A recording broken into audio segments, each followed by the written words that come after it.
Hey guys, 91 Mobiles has partnered with OnLeaks to bring you your very first look at the Realme GT Master Edition.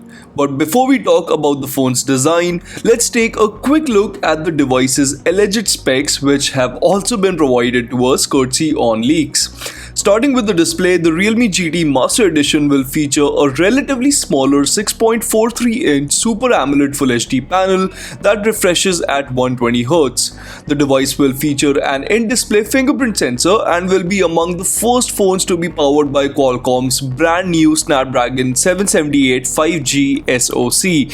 The processor will work alongside either 8GB or 12GB of RAM, however, the storage remains the same on both the variants at 256GB. The camera setup will include a 64MP main sensor, an 8MP ultra-wide-angle sensor, a 2MP depth sensor, and a 32MP selfie camera. Lastly, in terms of the battery, the device will get a 4300 mAh cell with 65W fast charging support.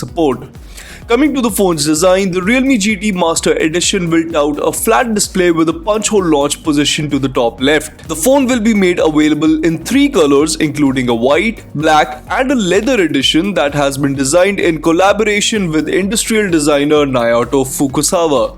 Moreover, as can be seen from the renders, the device will also get a 3.5mm headphone jack at the bottom and will weigh just 174 grams.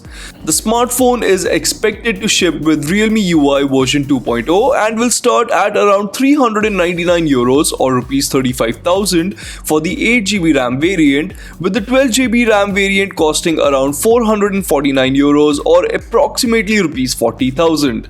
That's all we have for now. Thanks for watching.